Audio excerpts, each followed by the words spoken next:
était déjà avancé, ses disciples s'approchèrent de lui et dirent, ce lieu est désert et l'heure est déjà avancée.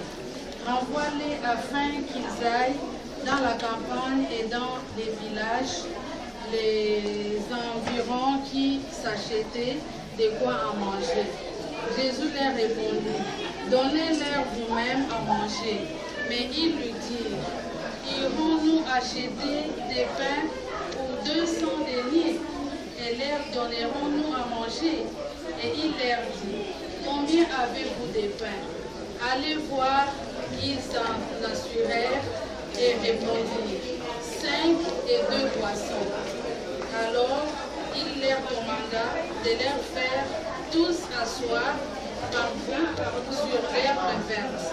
Et ils s'assirent par rangées des 100 et des 50.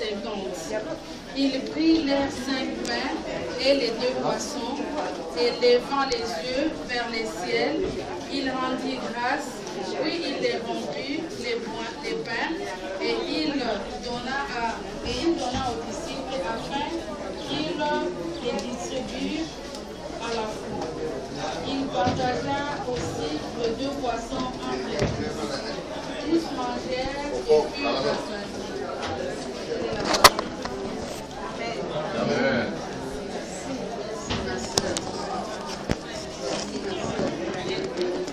Alors, je voulais vous donner quelques explications sur la construction de l'Église.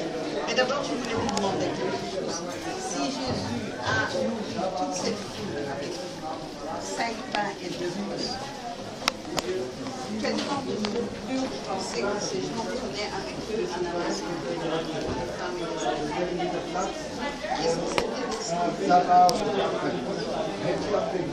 Quel genre de nourriture vous pensez que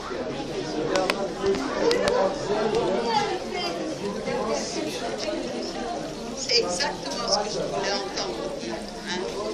On n'est pas des petits enfants avec 5 pains. On sait que cette nourriture ça vient pas de moi. Je vais être très semaines avec d'autres pasteurs et gens de la religion et tous sont d'accord de donner cette nourriture. Alors je vous ai dit que plusieurs églises ont été consécutivement construites les unes sur les autres. La première au IVe siècle, c'est-à-dire exactement à l'époque où le christianisme est devenu religion d'État, après que les Byzantins ont détruit les Romains et que la reine Hélène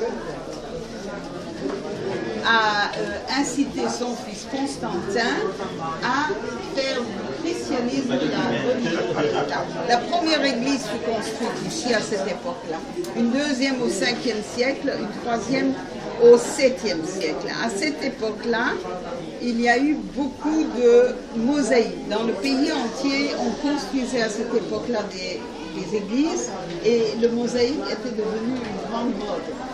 Alors on peut se poser la question en voyant cette mosaïque, qui c'est qui l'a fabriquée? Vous voyez que toutes ces images sont très artistiques, avec des toutes petites pierres, alors que la plus importante est un peu amateur, vous voyez, avec des grosses pierres. Ce sont des animaux qu'on ne trouve pas ici dans la nature, mais en Égypte. Ce sont des animaux qu'on trouve sur le Nil. Alors on s'imagine 2 possibilités, soit que les artistes d'Égypte venaient ici puisqu'ils savaient qu'il y avait une grande construction de synagogues et d'églises et qu'ils pouvaient faire leur gagne-pain ici, soit que les artistes d'ici allaient faire leurs études à l'académie en Égypte et revenaient avec des motifs, des dessins qu'ils ont rencontrés en Égypte. En tout cas, on sait qu'il n'y a pas eu de pente ici. Vous voyez? Ceci a probablement été fait par un amateur. Et c'était peut-être le premier, et ensuite on a mis les autres autour.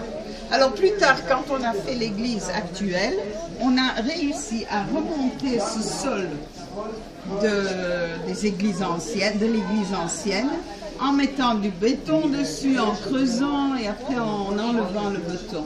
Il y a un système, des gens m'ont dit que ça se fait encore régulièrement. Et vous allez voir dans l'église même toutes ces mosaïques présentes, comme si ça avait été fait hier. Mais en réalité, elles datent depuis le 5e ou le 6e siècle. Alors je vous invite à venir dans l'église, vous allez voir ceci en dessous de l'autel. On ne peut pas l'approcher parce que c'est fragile, mais sur les autres mosaïques, on peut s'approcher beaucoup mieux. Aussi, on ne marche pas dessus, mais on les voit de très près. L'église actuelle a été construite par les Allemands, comment est-ce qu'ils s'appellent encore? Bargil Pixner qui l'a construite sur les restes de l'église de l'époque des Britanniques. Je vous ai dit que quand les Britanniques sont venus dans ce pays, il y a eu tout à coup une ouverture vers la construction des églises. Je crois que les Turcs étaient partis. Et qu'il y a beaucoup d'églises qui ont été construites. Mais en fin de compte, c'est celle que nous voyons maintenant qui est une des plus nouvelles. Venez. Alors, messieurs, dames, je vous demande, il est quelle heure maintenant? Quelqu'un à l'heure? Dans un quart d'heure, on est dans le quart. Ok? Même si vous allez au magasin, je ne vais pas vous retenir, mais on est dans le quart. Alors, ce magasin, c'est environ une virgule à comparer de celui qu'on va vous montrer après. Voilà. Venez, suivez-moi. À 10h15, on repart.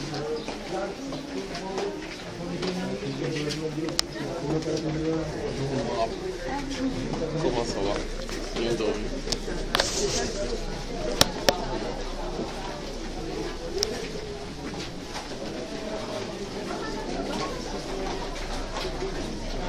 Ah, on va mettre les lampes.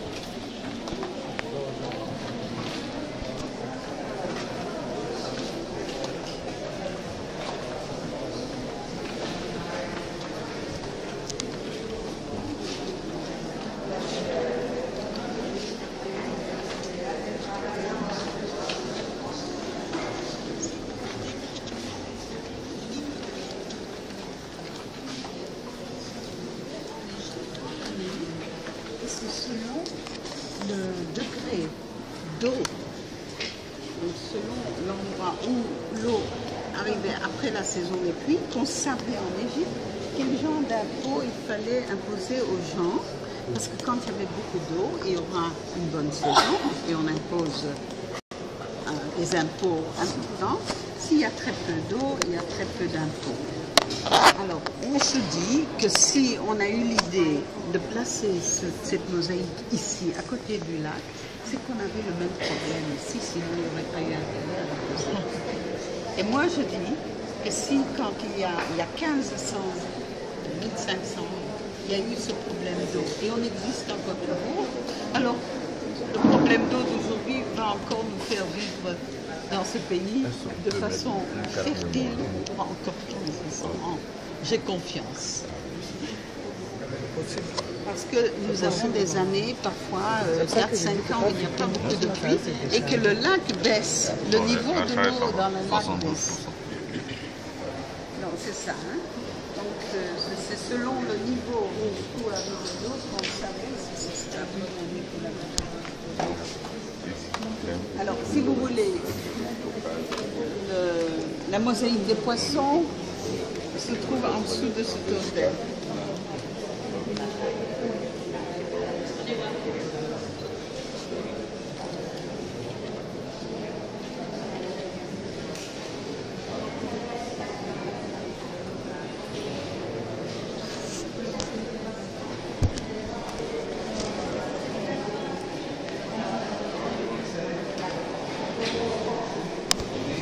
Tu prends une photo ou t'es en vidéo, hein?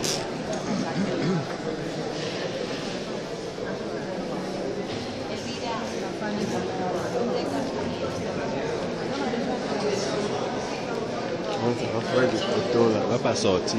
Ça va pas bien sortir. Ça va pas bien sortir. Bon, toi alors, c'est toi qui te mets à la Attends. J'ai fait tout en vidéo. Tu vas faire toutes les Non, photos. Ah bon, tu vas. Oui.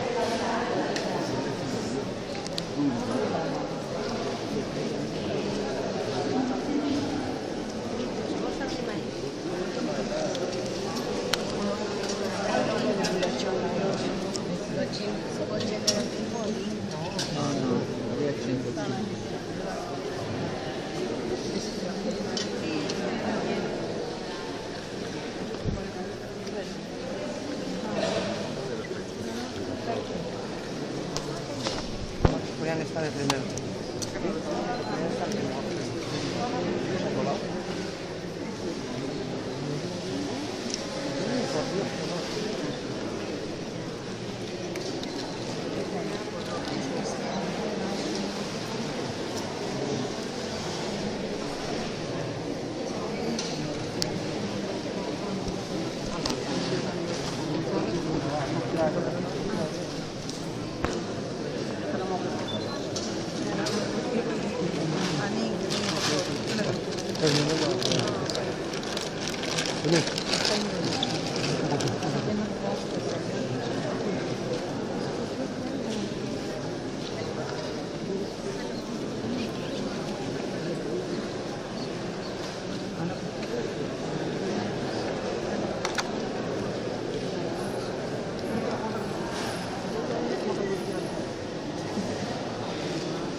Et même sur l'eau sur laquelle il a marché.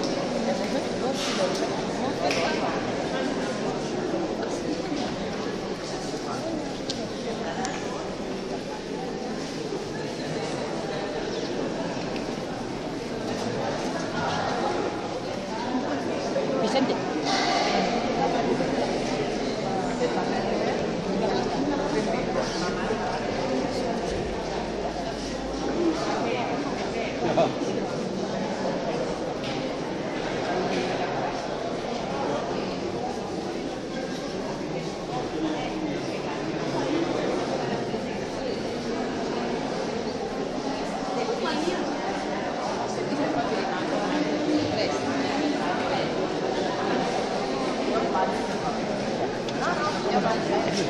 Ya va a ver, ya va a ver. Ok, bon, voilà.